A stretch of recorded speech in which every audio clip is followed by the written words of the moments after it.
방송에서 제공하는 투자 정보는 투자 판단에 대한 조언입니다. 방송에서 제공하는 주식의 가치, 가격 상승 및 가격 하락에 대해서는 방송사에서 보장하지 않습니다. 이 시각 헤드라인 뉴스입니다. 코로나19 사태로 우리 경제가 2분기엔 더 어려운 국면에 처할 것으로 우려됩니다. 특히 코로나19 바이러스가 세계 경제 심장부인 미국과 유럽 경제를 사실상 셧다운시키며 글로벌 가치 사슬이 붕괴돼 더 심각한 2차 쇼크가 우려된다는 전망도 나옵니다. 도널드 트럼프 미국 대통령이 세계보건기구 WHO에 대한 지원 중단을 검토하고 있다고 밝혔습니다. 코로나19의 대확산이 중국이 정보를 은폐한 탓이라 공세를 펴는 상황에서 세계보건기구가 중국 편향적이라며 전면적 책임론 제기에 나선 겁니다. 10조 7천억 원 규모의 다함께 코리아 펀드가 본격 운영에 들어가 주가 급락을 막는 안전망 역할을 하게 될 예정입니다. 특히 한국거래소와 한국예탁결제원, 한국증권금융 등 4개 기관이 출자한 일부 자금은 이미 시장에서 상품을 매입하는 등 집행을 시작한 것으로 알려집니다. 빚내서 투자가 지난 3월 26일 이후 8거래일 연속 상승하며 다시 7조 원대로 증가했습니다. 4월 들어 증시가 급격히 반등하자 빚을 내는 개인 투자자들이 다시 늘어난 것으로 풀이가 됩니다.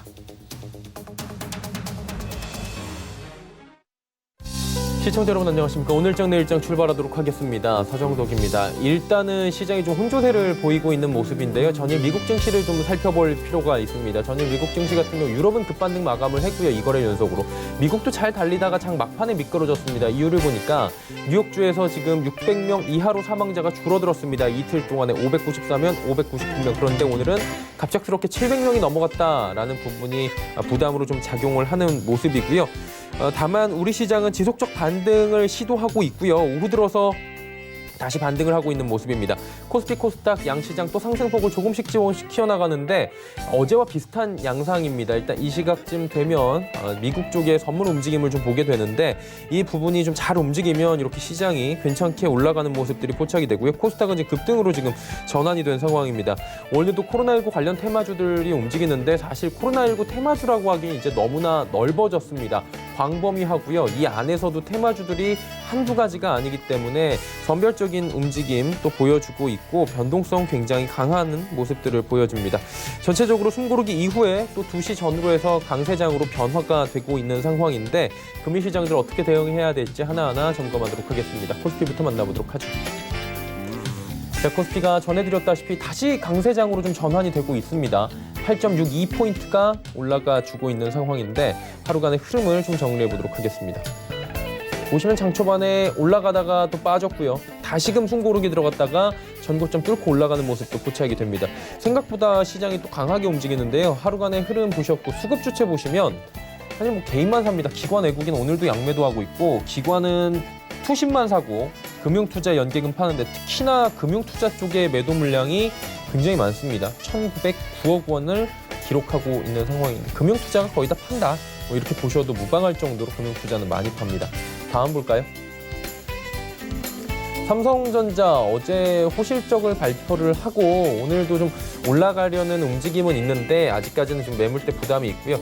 일단은 1분기 이후에 2분기 실적에 대한 여러 가지 우려가 또다시 증권가에서 삼성전자는 제기가 됐습니다. 그러다 보니까 갈자리에서 지금 주춤주춤하는 모습들이 보여지고 있고요. SK하이닉스 상승 전환에 성공했고 삼성바이오로직스 보합, 네이버는 1.18% 하락입니다. 다음 볼까요? 셀트리온 지금 내리고 있는 가운데 LG화학, 현대차, LG생활건강, 삼성 SDI까지 모두 올라갑니다. 특히 LG화학, 삼성 SDI가 3%씩 각각 올라가고 있고 2차 전지 관련 종목들 2거래일 연속으로 올라와 주고 있습니다. 전일 나스닥 시장 보니까 테슬라가 괜찮은 흐름들을 보인 부분이 포착이 됩니다. 다음 볼까요? 삼성물산, 현대모비스, NC소프트 빠지는 가운데 SK텔레콤 올라가는데 조금씩 올라오는 SK텔레콤이 어느새 20만 원 부근까지 왔습니다. 지금 포스코도 16만 원대까지 안착하는 모습들 보여지고 있고요. 다음 볼까요? 코스닥이 1.24% 괜찮게 올라갑니다. 지금 자막보다도 지금 더 올라가는데 그만큼 계속해서 코스닥은 상승폭을 더 키워나가고 있다. 실시간으로 이렇게 보시면 될 것 같습니다. 자, 하루간의 흐름을 보시면 코스닥도 뭐 괜찮습니다. 전체적으로 지금 한번 숨고르기 다시금 우상향하는 모습들 보여지고 있고요. 수급 주체 보시면 개인만 삽니다. 그리고 연기금이 기관 가운데서 소폭 74억 원 정도 들어온 상황입니다. 다음 볼까요? 셀트리온 헬스케어 HLB 빠지지만 KMW가 오늘 급등합니다. 5G는 이 코로나19 사태에도 계속해서 괜찮을 것이다라는 증권가의 분석들이 계속 나오고 있고요. 전반적으로 봤을 때 지금 펄어비스 KMW, CJENM 좋은 흐름 보이는 가운데 KMW의 상승폭이 가장 큽니다. 다음 볼까요? 셀트리온 제약 빠지고요. 시젠이 오늘도 좀 조정을 받네요. 진단시약 관련 종목들이 시즌이 대장주다 뭐 이렇게 보여지는데 최근에 계속해서 조정을 받다 보니까 시총순위 3위까지 올라갔던 시즌이 어느새 7위로 내려앉았습니다. 스튜디오 드래곤은 지금 보합, 강보합 왔다 갔다 약보합까지 하고 있는데 블록들의 여파가 오늘도 좀 가고 있는 상황이죠. 헬릭스미스 빠지고요. SK머티리얼즈 상승폭이 괜찮습니다. 다음 볼까요? 코미팜이 많이 빠지네요. 6%대 그리고 에코프로비엠이 무려 5%대의 강세를 보여주고 있고요. 휴젤 올라가고 원익 IPS 올라가는 가운데 제넥신 소폭 조정을 받습니다. 다음 볼까요? 자, 환율인데요. 1220원대에서 지금 공방을 벌이는데 1220원 아래까지 현재 내려와 있는 상황입니다.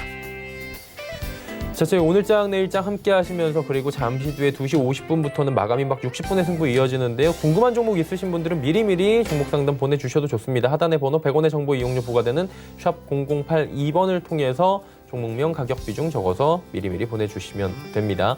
금일폰 방송에서 제공해드리는 정보는 투자 판단에 대한 조언일 뿐입니다. 해당 주식의 가치와 수익률 보장해드리지 않는다는 점 참고해 주시길 바랍니다. 자, 오늘 시장의 이슈 바로 점검하도록 하겠습니다. 펠리즈 투자앤리서치 김민수 대표 연결되어 있습니다. 안녕하세요. 네, 안녕하십니까. 건설기계 관련주 요즘에 괜찮다, 반등 나온다라는 얘기들이 시장에서 들려오고 있습니다. 일단 뭐 성수기가 4, 5월로 지금 한 달 정도 늦춰지게 됐다라는 얘기들은 들려지고 있는데요. 건설기계 관련주들 자세한 흐름 좀 짚어주시겠습니까? 네, 요즘 보면은 종목 장세입니다. 예. 그런 관점 쪽에서 섹터별로 봤었을 때 그래도 은근하게 저점에서 빠르게 올라오고 있는 대표적인 종목의 흐름들 중에 하나가 건설기계 관련 쪽이 아닐까 싶기 때문에 이 부분 한번 오늘 짚어서 말씀드리고 싶은데요. 일단 지금 대표적인 건설기계 하게 되면 어려운 게 아니라 주변에서 볼 수 있는 기계들이죠. 대표적으로 덤프트럭부터 굴삭기, 저희가 잘 아는 관련된 장비부터 뭐 특장차라고 해서 어떤 장비를 실은 자동차도 있고요. 거기다가 어떤 드릴십이라든가 아니면 리프트 뭐 이런 다양한 건설 관련된 쪽의 중장비들이 있는데 그러다 보니까 이제 장비 부품주까지 같이 연결을 시키면서 관련된 종목 쪽으로 보여지고 있는 상황들이고요.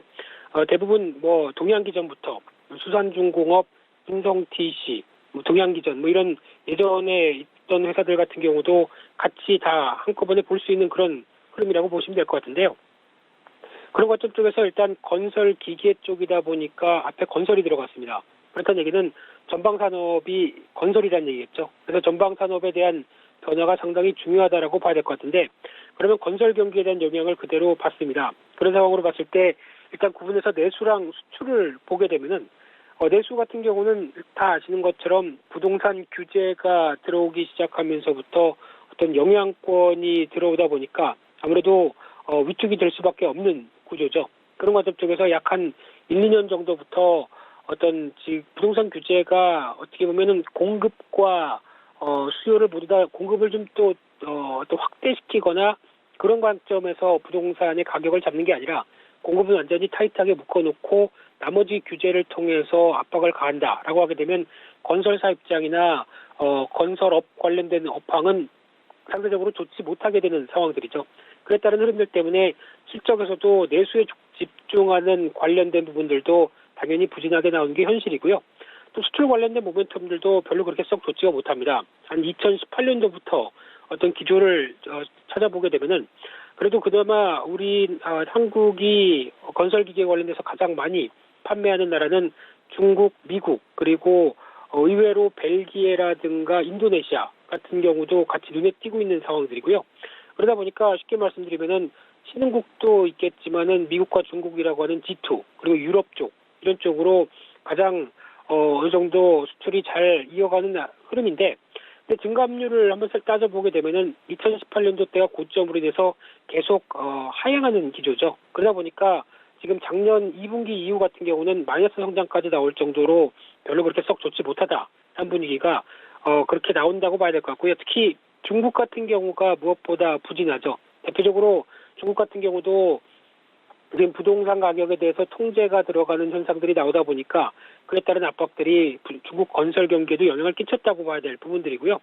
그러다 보니까 이제 중국 같은 경우도 굴삭기 시장 점유율을 보게 되면 과거에 지금 두산인프라코어나 현대건설기계 같은 경우 점유율이 보통 2위, 3위 정도까지 할 정도로 상당히 그래도 위상이 컸었는데 그 과정 쪽에서 중국의 로컬 업체들이 빠르게 성장했죠. 그래서 지금 산이라는 회사가 중국에서는 가장 1위 업체로 보여지고 있는데 25% 이상 점유율을 차지하면서 거의 4분의 1을 독식하고 있는 상황들이고요.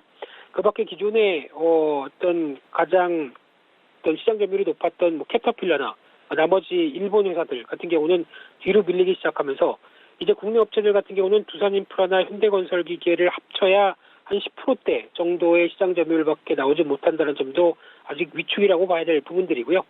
하지만 여기서 이제 중요한 부분들이 지금 이 코로나19 사태와 함께 각국 글로벌 정부들이 이제 경기 부양책을 쓸 수밖에 없는 특히 어떤 일자리 창출이나 유효 수요를 여러 가지 끌어올리기 위한 방안들이 나올 수밖에 없고요.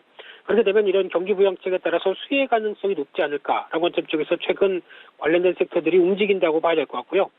중국 같은 경우도 양회를 통해서 재정 정책을 확대할 가능성이 높은 특히 양회 같은 경우 한 4월 중순 정도로 예상했다가 아마 5월 달에 열릴 걸로 전망되고 있는데 여기서 당연히 경기 부양책이 나올 걸로 전망을 하다 보니까 그에 따른 기대감이 살짝 올라가고 있는 상황들이고요. 미국 같은 경우도 4차 경기 부양책으로 이 노후 인프라 중심으로 어떤 SOC 투자를 강화하겠다는 입장들이 상당히 높은데 약 한 2조 달러대 규모라고 얘기를 하고는 있는데 이 부분이 이제 아직까지는 미국의 하원이라든가 이런 쪽에서 좀 통과가 되는 부분들 쪽에서 약간 아직까지는 걸림돌이 남아있죠. 그렇다고 하더라도 미국과 중국 모두 다 지금 어떤 일을 해서라도 경기를 끌어올려야만 하는 입장이다라는 관점 쪽에서는 이 관련된 쪽에 대한 변화가 계속 시장의 기대감으로 남아있을 수밖에 없을 거고요. 그래서 이제 관련된 종목들의 실적과 어떤 동향들을 한번 살펴보게 되면은 대표적으로 두산인프라코아가 가장 많이 알려진 굴삭기, 덤프트럭 관련된 쪽이죠. 게다가 현대건설기계, 또 에버다임이라고 하는 건설기계와 특장차 관련된 종목, 진성TC도 캐터필라에 납품하면서 알려진 회사들이죠. 이런 회사들 보게 되면 일단 주가는 올해 상당히 많이 빠졌고요. 그 전부 작년 같은 경우도 업황이 그렇게 썩 좋지 못하다 보니까 계속 밀렸던 모습들인데 그러다 보니까 실적은 그렇게 썩 좋지 못한 흐름들이 대부분 나오고 있는데 그나마 두산인프라코아 같은 경우는 작년에 그 전년도와 거의 비슷하게 선방했다고 볼 수 있는 상황들이고요. 근데 주가는 오히려 많이 밀렸기 때문에 PER 기준으로 보게 되면 5배도 안 되고 자산 대비해서는 0.5배 수준, 즉 자산 대비해서는 거의 상당히 대부분의 종목들이 괴리율이 상당히 벌어지는 관점 쪽에서 일단 지금은 많이 떨어졌던 주가를 회복시키는 경향과 함께 일단 기대감이 불러일으킨다고 봐야 되겠죠. 그런 관점으로 보게 되면은 일단 지금 주가가 이제 올라오고 있는 상황들 쪽에서 아무래도 기대감이 선반영된다는 관점들, 즉 경기 부양책에 대한 수혜다 그런 관점 쪽으로는 볼 수 있는데 하지만 이 부분이 실질적으로 세부 사항이 확정되거나 얼만큼 자금을 쓰겠다라고 하는 정부 입장들이 나오지 않고 있죠. 그렇기 때문에 일단 지금은 추가적으로 추격 매수보다는 조정시 매수하는 시각 쪽으로 바라보는 게 좋지 않을까 싶고요. 또나 두산그룹 쪽에서 두산인프라코어죠 같은 경우는 이제 지부의 구조에 대한 개선 얘기들이 나오기 시작하면서 기대감이 또 반영되고 있다라고 하게 되면 약간 추가적인 모멘텀도 될 수 있다고 봐야 될 것 같고요. 따라서 결론적으로는 탑픽은 일단 두산인프라코어를 바라보시면서 특히 DY 파워란 종목도 눈에 띄는데요. 주요 거래처가 두산인프라코어, 현대중공업 일단 국내 건설기계 쪽의 대형 회사들한테는 다 납품을 하는 구조 쪽에서 실적도 나쁘지 않다라는 관점으로 보게 되면 이런 종목들이 탑픽으로 대응할 필요가 있지 않을까 그렇게 보여지고 있습니다. 네, 건설기계 관련 종목들 이야기해봤고요. 실업대란 좀 이야기를 해봐야 될 것 같습니다. 국제노동기구가 2,500만 명 이상이 실업할 것이다라고 얘기했는데 사실 미국 쪽에서의 지금 실업률이 지금 굉장히 안 좋은 상황인데 현재 상황 어떻습니까? 네, 일단 지난주에 발표했던 고용지표와 함께 조금 더 분석해서 말씀드리게 되면요. 일단 비농업 고용자 수가 전월 대비 70만 건이 감소했습니다. 즉 신규 일자리가 날아갔다는 얘기죠. 그래서 2010년도 9월 달 이후에 처음이라고 봐야 될 부분들이고요. 고용 감소폭을 보게 되면은 마찬가지로 금융위기 이후에 나오는 처음 수준이다라고 볼 수 있는데, 여기다 이제 실업률 같은 경우 그동안 트럼프 대통령의 업적으로 많이 생각하면서 꾸준히 하락한 3%대 초반까지 보여줬다가 이번에 4.4%, 전월 대비해서 거의 1% 가까이 올라오는 현상까지 나오고 있고요.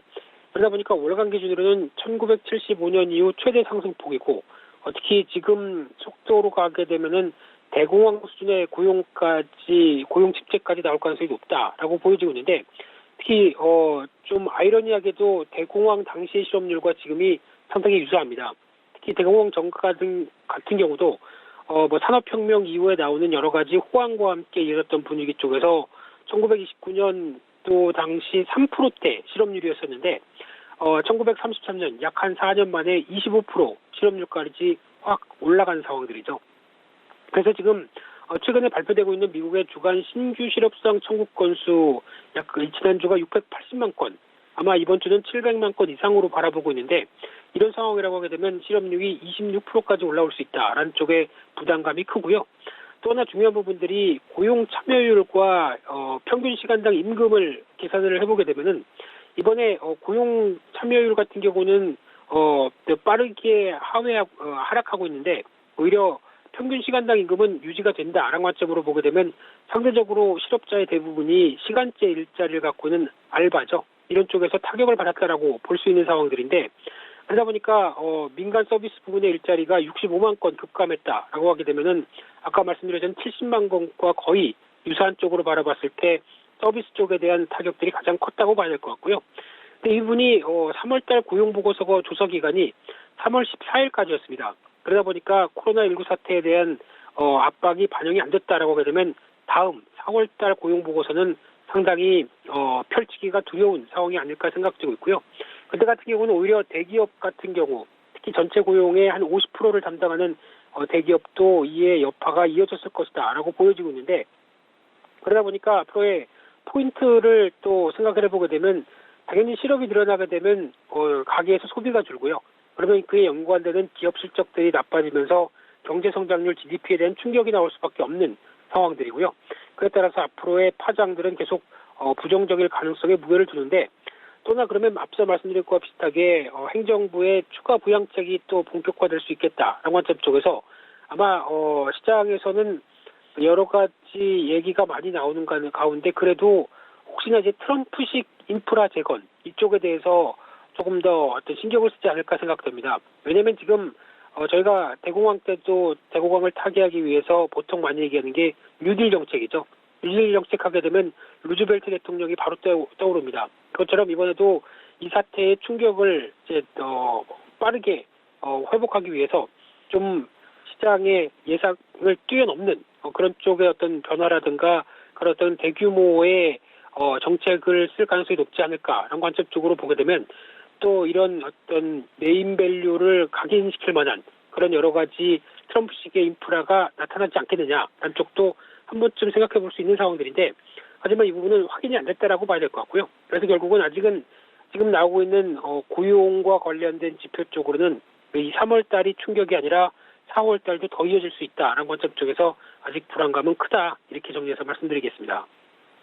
네, 고용 부분까지 이야기 나눠봤고요. 오늘 말씀 여기까지 듣겠습니다. 고맙습니다. 네, 감사합니다. 셀리지 투자인 리서치 김민수 대표와 함께했습니다. 이슈 칼럼 이어집니다.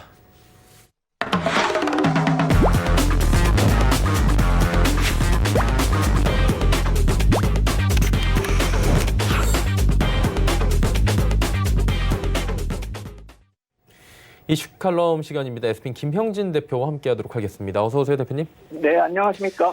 생각보다 시장이 빠르게 올라오고요. 코스닥 지수 같은 경우는 이번 폭락 이후에 가장 큰 폭의 상승을 보였다. 한마디로 대한민국 증시가 지금 1.3입니다. 낙폭을 지금 줄인 게. 그 정도로 어느 정도 반영이 잘 되고 있다라는 생각으로 바꿔서 말씀드릴 수도 있을 것 같은데, 궁금한 게 이 악재가 시장에 어느 정도 반영된 겁니까, 지금?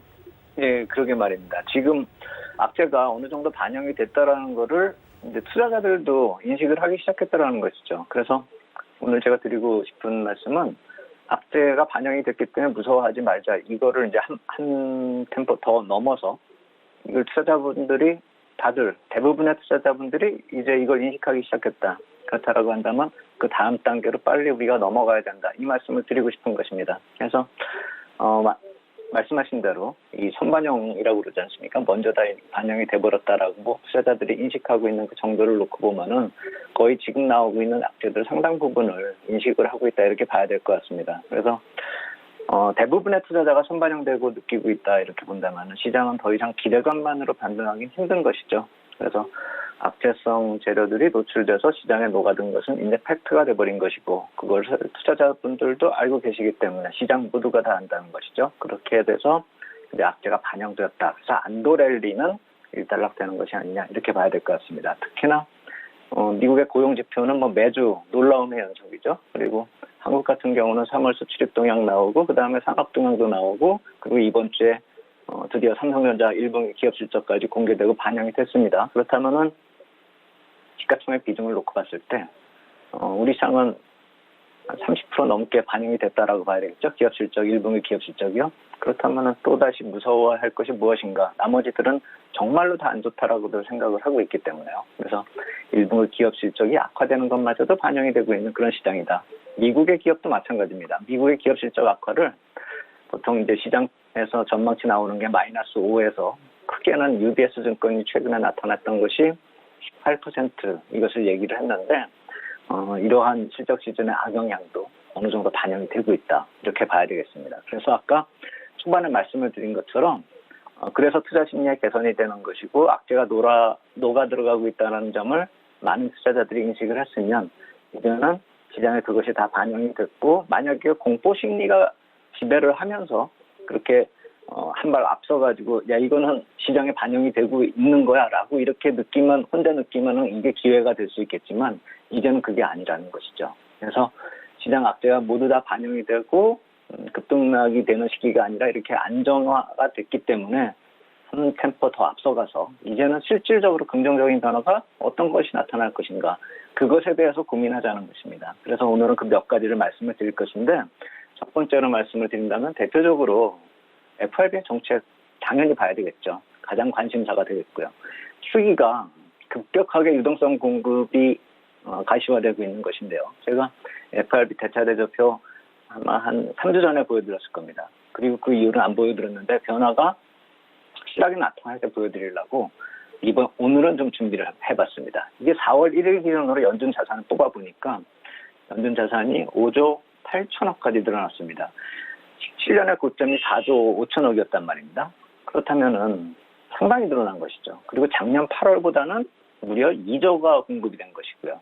하지만 표를 이렇게 보시면 이렇게 2008년에 쭉 올라오는 것처럼 지금 쭉 올라왔단 말입니다. 그리고 4월 달에는 저 쭉 올라온 오른쪽에 사각형의 높이만큼 4월 달에 더 추가로 올라갈 수도 있습니다.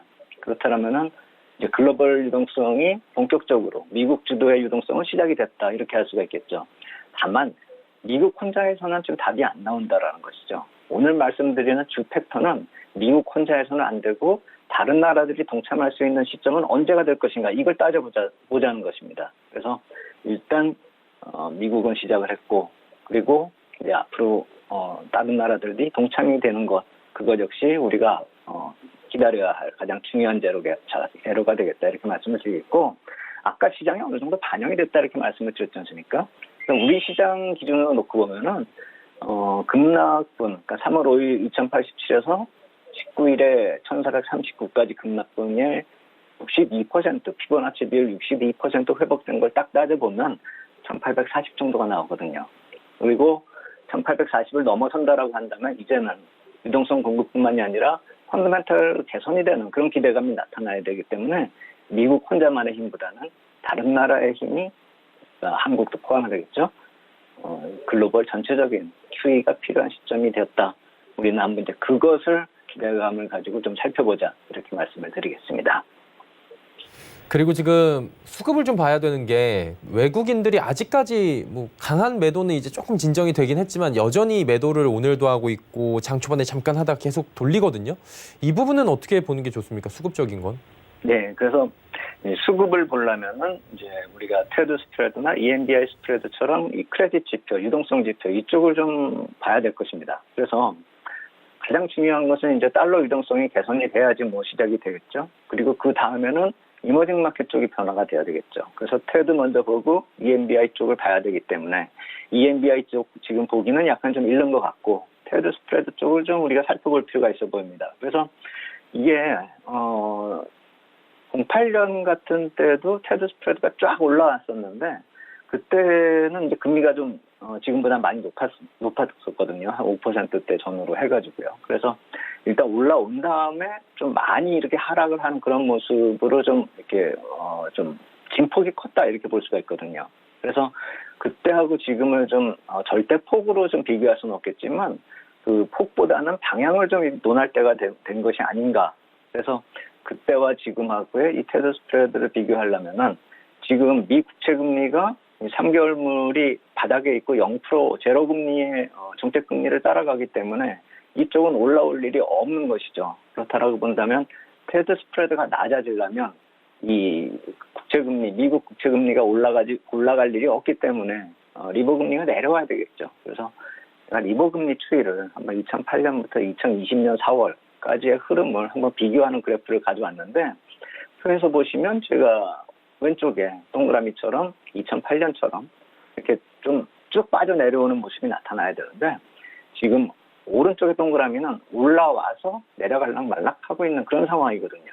그래서 이 리버 금리 스스로가 그러니까 유로 금리 자체가 좀 스스로가 하락을 해야지만 크레딧 지표가 개선이 된다는 것이죠. 지금 저게 개선이 되려고 시작을 하고 있는 그런 모습이 나타나고 있기 때문에 제가 그래서 지금 저 오른쪽에 동그라미는 지금 너무 좀 작게 그려져 있어서 자세히 볼 수가 없어서 저것을 확대한 표를 하나 더 만든 것 같습니다. 그러니까 2019년 11월부터 올해 4월까지의 표를, 그러니까 저 동그라미는 확대한 표죠. 그걸 확대를 해보면 제가 또 이 역시 마찬가지로 지금 내려오고 있는 그런 부분을 제가 표시를 한 것이죠. 결국 유로존 바이러스 이슈가 해소가 돼야지만 좀 이 크레딧 지표, 유로존 쪽의 크레딧 지표가 개선이 될 텐데, 그리고 그것이 주식시장 상승으로 이어질 텐데, 이 바이러스 확산 속도를 감안했을 때 점차 이제 좀 완화를 기대할 수 있는 그런 단계까지, 그러니까 바이러스 확산의 정점을 지나갈 때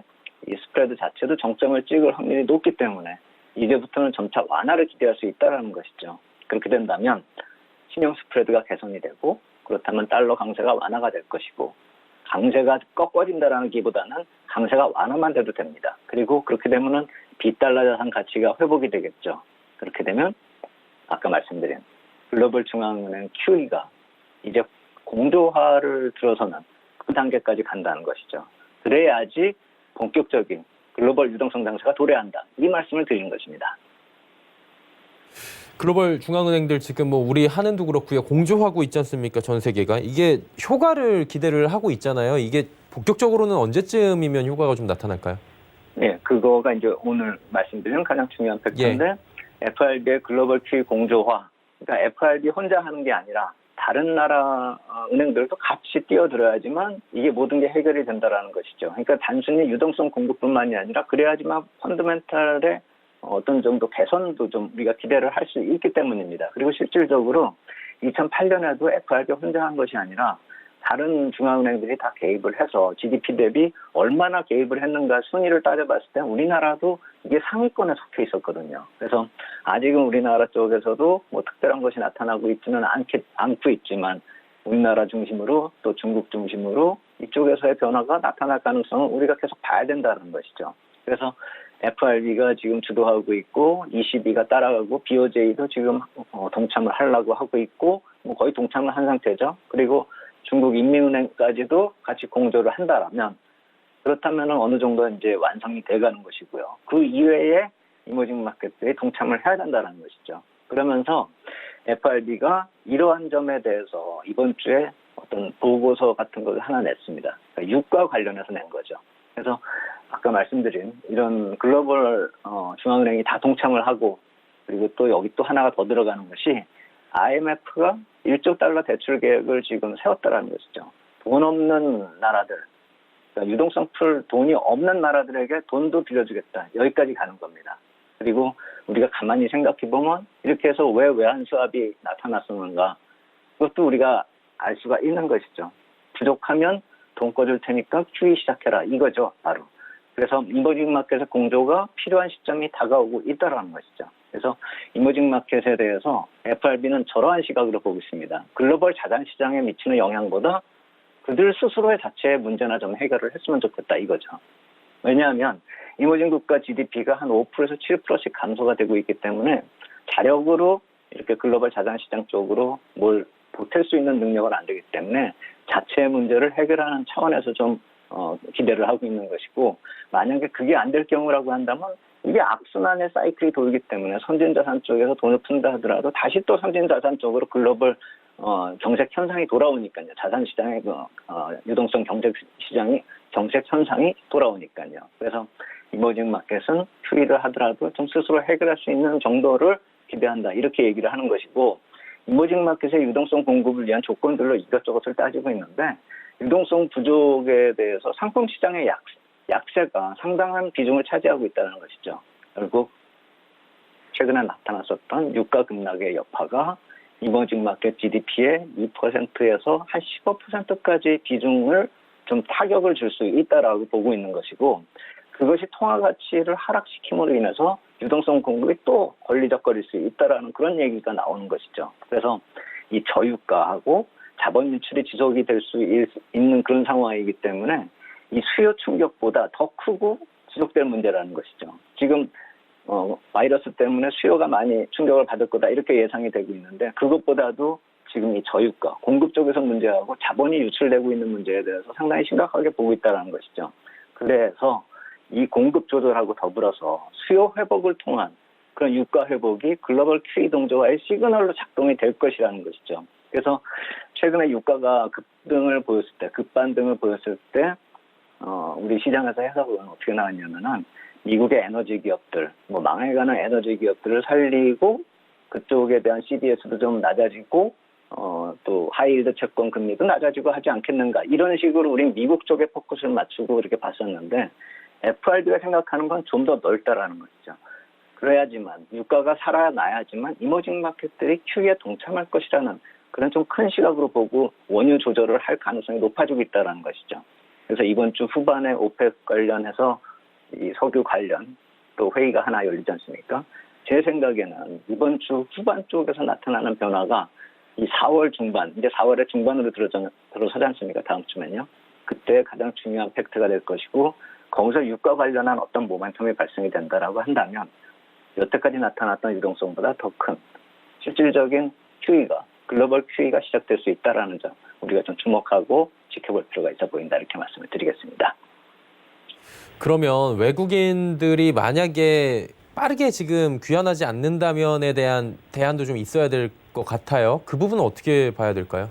예, 그래서 외국인 이제 귀환을 그러한 아까 말씀드린 이번 주 후반에 나타나는 변화, 그런 변화도 있어야 될 테고, 그건 이머징 마켓 쪽에 긍정적인 변화가 나타나야지 돌아올 것이고, 또 아까 초반에 말씀을 드렸듯이 리버 금리하고 연동되는 그런 크레딧 지표, 그러니까 테드 스프레드가 또 개선이 되는 모습이 지속이 돼야지만 이게 유동성이 살아날 테니까 돌아오겠죠. 그래서 당장의 외국인 귀환을 기대하기에는 이것저것 살펴봐야 될 게 너무 많다라는 것이죠. 그런데 그 이전에 우리가 좀 개선될 수 있는 점, 그 점을 좀 살펴본다라고 한다면, 삼성전자 1분기 기업 실적에서 우리가 좀 인식할 수 있듯이 아까 초반에 말씀을 드렸던 악재가 반영이 되었다라고 인식할 수 있는 서프라이즈가 아닌 눈높이가 낮아졌기 때문에 저런 기업 실적이 나와도 놀라지 않는다는 점.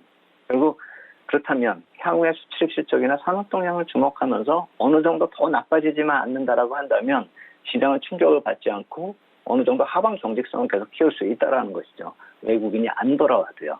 그리고 특히나 대차 잔고가 급감했다는 얘기는 지난주에도 말씀을 드렸죠. 근데 이제 주식 선물 쪽의 매도도 어느 정도 감소가 되고 있습니다. 외국인 쪽에서요. 그렇다라고 본다면은 상방으로 시장을 좋게 본다, 이거보다도 하방 쪽으로 리스크는 많이 감소했다라는 것이 어느 정도 외국인 포지션 쪽에서도 우리가 찾아볼 수 있다라는 것이죠. 그래서 글로벌 유동성 완화 시그널만 나타나 준다면, 그것이 부과된다라고 한다면 이제 상방시도, 본격적인 상방시도를 할 수가 있다라는 것이죠. 여태까지는 하방 리스크가 많이 줄어들었다, 이렇게 보시면 되겠습니다. 그래서 아마 우리가 시그널을 잡을 수 있는 아까 말씀드린 에너지 화학 이쪽 업종을 우리가 또 우리나라에서도 좀 지켜볼 필요가 있다라는 생각이 됩니다. 그래서 뭐 개별 기업 투자를 해도 가능할 테고, 뭐 원유 관련 ETF를 해도 될 테고, 에너지 화학 관련 ETF를 해도 답이 될 것입니다. 실적이 좋아서가 아니라 지금이 바닥일 수밖에 없는 그런 환경 요인이고, 개선이 될 경우에 가장 빠르고 시그널이 빠르게 올 것이라는 점에서 우리가 이쪽을 배제할 것이 아니라 실적은 안 좋아도 향후를 기대하고 한번 지켜볼 필요가 있는 업종이다, 이렇게 보고, 최근 유가 반등 때 힌트를 얻었죠. 가장 빨리 이쪽에 대해서 유가의 변화에서 이쪽이 가장 빨리 변화됐고, 전체적인 글로벌 QE가, 그리고 글로벌 자산 시장이 유가에 대해서 얼마나 민감하게 반응하는지, 그리고 그 민감하게 반응하는 것은 단순히 미국 에너지 기업뿐만이 아니라 아까 말씀드린 그런 FRB가 보고 있는 큰 시각의 배경이 있다는 점을 감안한다면 이쪽이 배제될 것이 아니라 이제부터는 이쪽에서 기회를 좀 찾을 필요가 있겠다. 에너지 화학 쪽의 섹터는 우리가 하나의 좀 시그널로 편입하면서 시장을 좀 지켜볼 필요가 있겠다, 이렇게 말씀을 드리겠습니다. 에너지 화학 섹터까지 짚어주셨고요. 오늘 말씀은 여기까지 듣도록 하겠습니다. SPM 김형진 대표와 함께했습니다. 고맙습니다. 감사합니다. 네, 김형진 대표와 나눠본 이야기들 다시 한번 정리해드립니다.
네, 본격적으로 종목 이야기 출발하도록 하겠습니다. 희망투자연구소 이청원 본부장 오늘 연결돼 있습니다. 어서 오세요. 안녕하세요. 예, 시장은 뭐 0.5%대, 1%대 각각 지금 올라가고 있고요. 오후 들어서 조금 더 개선된 모습은 보여지고 있습니다. 시장 상황에 맞는 종목 이야기 나눠보도록 하죠. 예, 첫 번째 종목은 JNTC라고 하는 종목입니다. 휴대폰 부품을 생산하고 있는 업체이고 강화유리 사업, 휴대폰용 커넥터 사업 부문을 영위하고 있는 기업입니다. 참고로 강화유리라고 하는 것에 대한 수요 증가는 휴대폰을 사용하는 이 모두를 통해 충분히 나타날 수 있는 현상이죠. 액정이 깨지는 것에 대해서 매우 민감하게 반응하는 수요자의 입장에서 이를 조금 더 탄탄하게 만들 수 있는 강화유리가 앞으로 스마트폰에 계속해서 공급된다면 필연적으로 소비자가 선호할 수 있는 그런 환경이 만들어지는 것과 동일하다고 볼 수가 있습니다. 동사 같은 경우 상장한 지 그리고 정확하게 오늘까지 상장한 이후 26거래일째입니다. 그동안 시장이 좋지 않아서 상장 이후 3거래일 동안 좋은 흐름을 보였다 하더라도 이후 계속적으로 내리막길을 걸었습니다. 하지만 3월 23일 저점을 기록한 이후 지금 기준으로 주가는 거의 딱 2배 이상 올라가고 있는 흐름이 나오고 있고, 오늘도 장중 9%까지 상승하는 흐름이 보이면서 그동안 지수의 하락에 따른 종목의 하락이 나왔던 것이지 종목 자체가 어떠한 문제가 있거나 그런 모습은 전혀 보이지 않는 모습입니다. 안정적인 재무 구조와 실적이 이어지고 있는 기업입니다.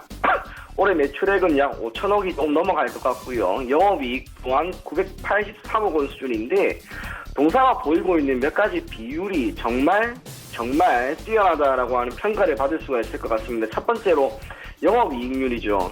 일반적으로 상장사 같은 경우 평균적인 영업이익률이 대략 10에서 12 정도가 나옵니다. 그런데 동사 같은 경우 지난해 기준으로 영업이익률은 30%가 넘어가고요.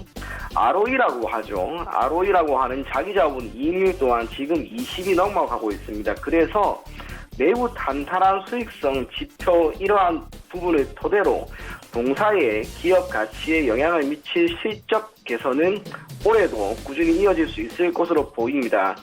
해당 종목 오늘 한 6% 정도 상승하고 있는데 이 정도 가격대에서 결코 이 정도 가격이 높다라고 생각도 하지 마시고 현 시점에서 들어가도 괜찮을 것으로 보입니다. 목표 가격은 우선 지난 3월 5일 기록한 최고가 11,850원인데 이 가격 또한 제 개인적으로는 이번 달이 아니면 다음 주 안으로도 돌파할 수 있는 그런 모습을 보이지 않을까 싶고요.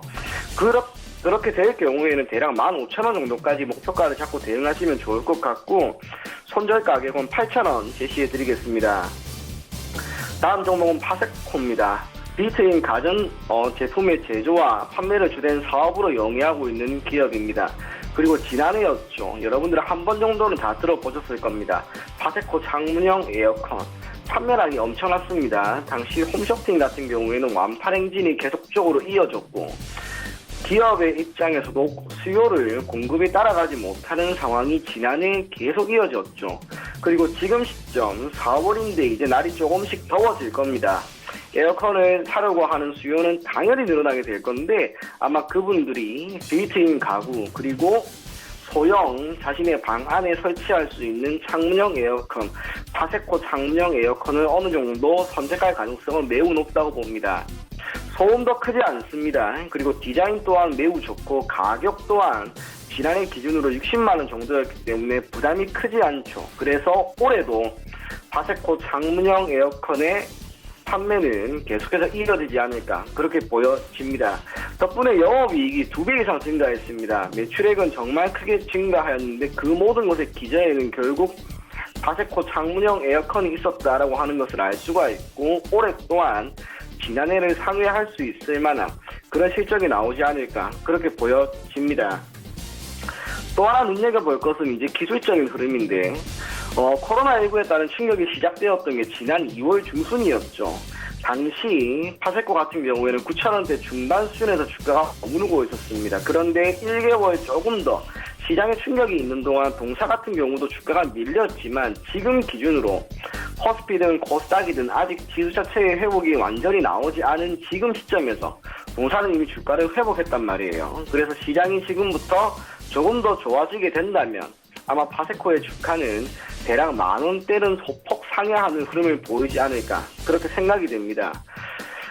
전고점이라고 할 수 있는 것은 지난 10월 1,250원입니다. 이 가격대는 무난하게 며칠 전에 한 차례 돌파하고 눌림이 나왔지만 그래도 지금 시점에서 조금씩 날이 더워지는 건 거기에 차안에서 하나의 계절 효과를 불러일으킨다면 단기적으로도 크게 상승하지 않을까 그렇게 생각이 됩니다. 목표 가격은 15,000원이고요. 손절 가격은 8,000원 제시해드리겠습니다. 마지막 종목은 삼성전자입니다. 대한민국을 대표하는 기업이고 브랜드 가치는 매우 높죠. 지금 시점에서 제가 삼성전자를 최근에 여러 번 추천을 해드렸는데 이유는 하나밖에 없습니다. 시장입니다.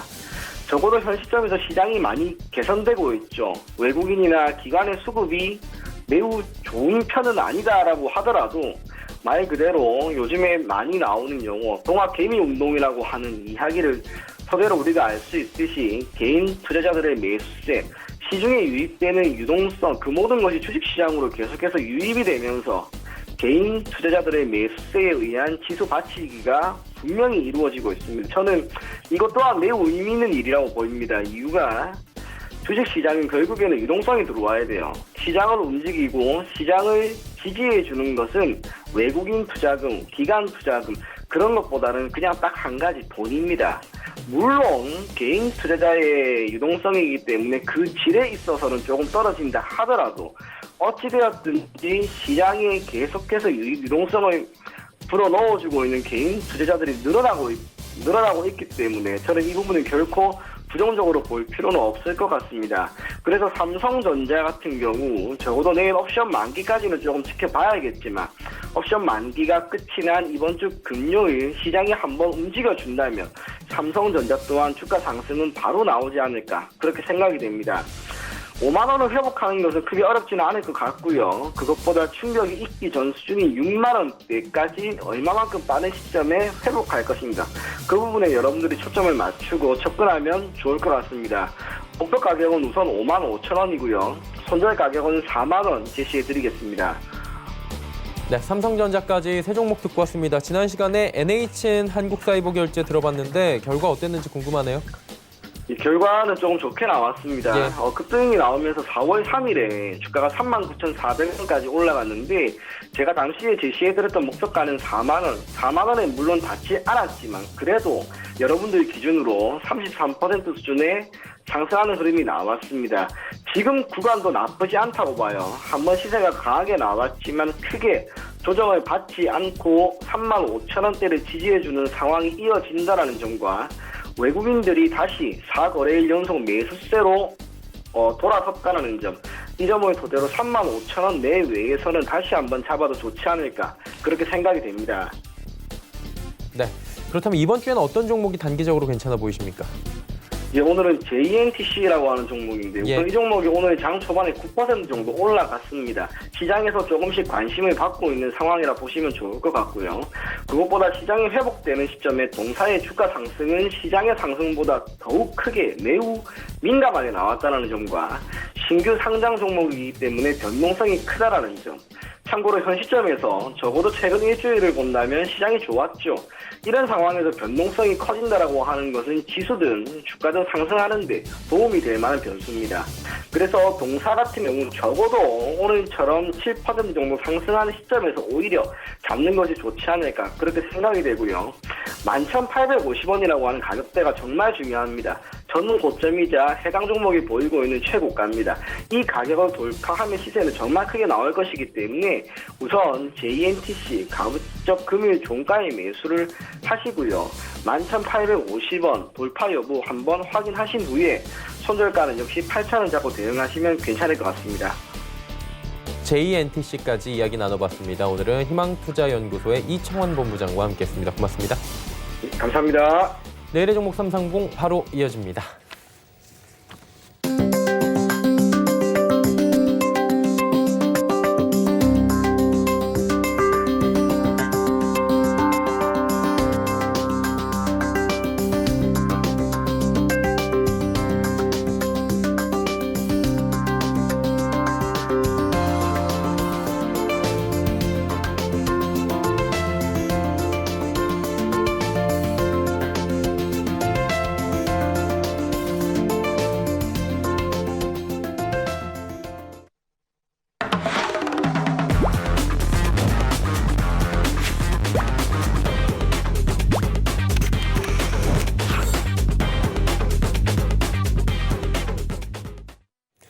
내일의 종목 330 시간입니다. 이지환 멘토 오늘도 함께합니다. 어서 오세요. 안녕하세요. 네, 나눠볼 이야기 주제부터 살펴보도록 하죠. 코로나 여파 속에 1분기 실적 시즌 관전 포인트 말씀을 해주셨습니다. 일단 삼성전자나 LG전자는 호실적을 발표를 했고요. 나머지 이야기 좀 들어보도록 하죠. 네, 어제 삼성전자, LG전자의 1분기 실적 잠정 발표를 더불어서 이제 본격적인 실적 시즌이 도래를 하였습니다. 사실 코로나19 영향으로 1분기는 어떻게 보면 사상 초유의 사태를 겪고 있기 때문에 과연 이제 1분기 실적 발표를 어떤 시각으로 봐야 이 관전 포인트를 정확히 볼 수 있는가라는 부분이 사실 증권사 레포트별로 갑론을박이 치열하게 나오고 있습니다. 오늘은 이제 1분기 실적 시즌은 이제 우리가 어떤 각도에서 봐야 정확하게 시장에 대한 부분과 종목에 대한 부분을 볼 수 있는지에 대한 부분을 말씀을 드리려고 합니다. 어떻게 보면 이제 1분기는 우리가 지금까지 겪어보지 못했던 사상 초유의 사태인데 보통 우리가 실적 시즌에 가장 이제 크게 대비를 하는 부분은 전년 동기 대비 혹은 전분기 대비해서 실적을 비교하는 경우가 굉장히 많은데 일단 이번 1분기 시즌은 이제 그런 부분보다는 컨센서스를 어느 정도로 놓고 거기에 어느 정도 부합하느냐 여부를 일단 놓고 봐야 된다라고 말씀을 좀 드리겠고요. 실적이 이제 괜찮은 종목 섹터들은 예외가 되겠죠. 대부분의 직간접적으로 연관되어 있는 섹터나 종목들은 굉장히 1분기 실적이 어렵기 때문에 이 부분을 우리가 금융위기 때 대비를 해서 본다고 하더라도 그때도 역시 컨센서스 상회하면서 주가가 바닥을 치는 경우가 많았거든요. 그렇기 때문에 전분기나 전년 동기 대비보다는 컨센서스를 어디에 놓고 여기에 부합하느냐 여부를 일단 관전 첫 번째 포인트로 좀 보셔야 될 것 같고요. 그러면서 이제 1분기에서 우리가 어제 삼성전자 실적 발표를 놓고 이후에 증권회사 레포트들 간의 이 갑론을박을 보면 결국 1분기 실적은 선방을 했는데 2분기 바닥론이냐 아니냐 여부를 놓고 또다시 이제 극명하게 대두하는 부분, 특히 이제 섹터 내에서별로 실적 전망이 엇갈리는 부분이 나오는데 결국에는 이제 우리가 관전 포인트를 본다면 1분기에 선방을 한 컨센서스에 부합하는 종목과 아닌 종목 위주로 일단 먼저 판별을 좀 하시고요. 이후에 2분기가 바닥론, 저점론이 될 수 있냐 없냐. 만약에 이제 2분기가 저점이라는 부분이 대두가 되면 실적은 2분기에 나빠지더라도 주가는 4월 말 5월 초부터 빠르게 반등을 줄 수 있기 때문에 2분기 바닥론에 대한 시각을 반드시 좀 체크를 하셔야 됩니다. 그래서 1분기 선방, 2분기 바닥론 요 두 가지 정도는 기본적으로 우리가 이 코로나19 영향을 받는 시장에서 꼭 체크를 하셔야 되는 부분이다라고 말씀을 드리겠고요.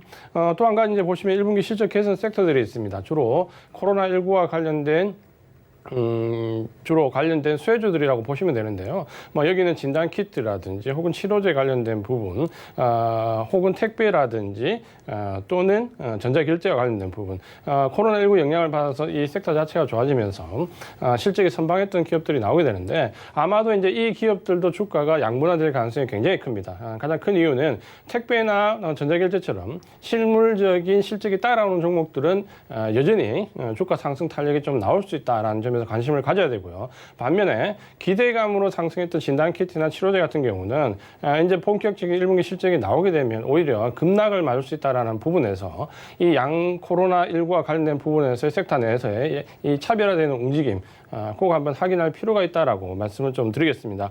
특히 이제 어제 삼성전자의 실적 발표에 우리가 좀 주목해야 될 부분이 있는데 바로 수급의 변화입니다. 삼성전자가 어제 오늘 이틀 연속 외국인의 수급이 매수로 돌아서는 모습을 보여주고 있는데요. 그동안 어떻게 보면 우리가 굉장히 외국인에서 매수 전환을 기다렸는데 사실 실적 발표 후에 이 부분에 대한 주목도가 좀 떨어집니다. 근데 잘 보시면은 삼성전자가 실적 발표 이후에 외국인의 수급이 돌아섰다는 부분은 1분기 실적 발표와 더불어서 외국인의 수급이 돌아서는 종목들이 이제 나오기 시작할 겁니다. 이런 부분을 꼭 체크를 하셔서 중장기적인 포트를 잡으신다면 외국인의 수급이 어느 쪽으로 들어오는지 여부를 꼭 체크해 보시기 바랍니다. 예. 오늘 말씀해 주신 부분 종합적으로 볼 때 뭐 관련한 섹터 흐름 있습니까? 네, 결국 이제 우리가 주목해야 될 부분은 역시 IT와 바이오라고 말씀드릴 수밖에 없는데요.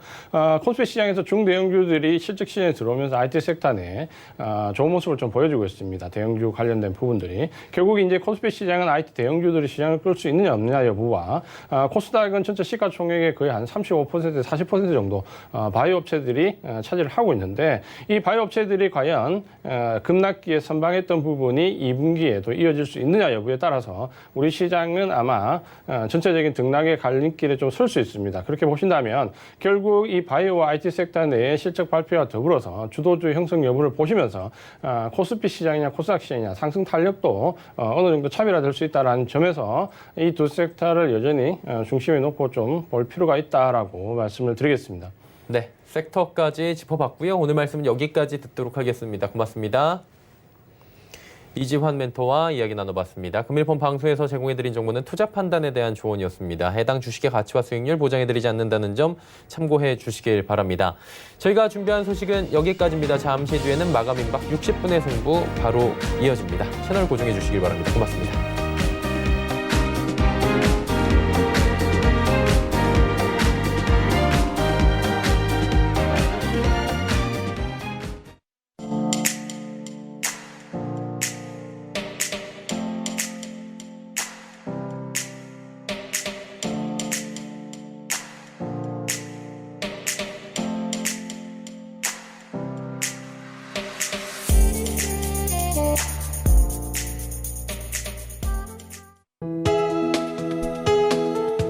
방송에서 제공하는 투자 정보는 투자 판단에 대한 조언입니다.